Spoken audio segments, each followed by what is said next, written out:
वारकरी संप्रदायात घुसखोरी. विकास लावंडेंनी तर 20 जणांची नावं दिले फोटोसहित, पण मी तर म्हणतो 20 जणांपेक्षा जास्त जणांनी वारकरी संप्रदायात घुसखोरी केलेली आहे. तुषार शाळीग्राम, आता त्याचं नाव आचार्य तुषार भोसले, त्यांनी 2024-25च्या लोकसभा निवडणुकीमध्ये आळंदीच्या कीर्तनकारांना मानधन देऊन भाजपचा प्रचार करायला सांगितला होता. अक्षय भोसले यांची कोणती वारकरी आघाडी नाही, कोणती तरी सेना आहे दुसरी, आणि एकनाथ शिंदेच्या शिवसेनेचे ते काम करतात. त्यांनी पंढरपूरमधून एक दिंडी काढली, वाखरीमध्ये ती थांबती, तिचं स्वागत होतं.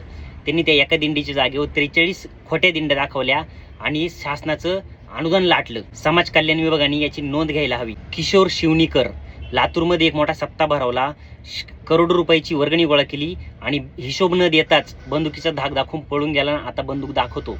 हा वारकरी आहे का? संग्राम भंडारे, निफाड तालुक्यात त्याच्यावर हाफ मर्डरची केस आहे म्हणून तिथून तो पळाला आणि वारकरी परंपरेत घुसला. श्याम राठोड, आळंदीच्या दिघी या पोलीस ठाण्यामध्ये त्याच्यावर सामूहिक बलात्कार केल्याचा गुन्हा दाखल आहे. आणि त्या पीडितेच्या घरामध्ये भाताच्या ताटात तो मुतला, असा पण त्याच्यावर तो गुन्ह्यामध्ये आरोप केलेला आहे. आता ही वारकरी संप्रदायामध्ये घुसखोरी नेमकं आहे.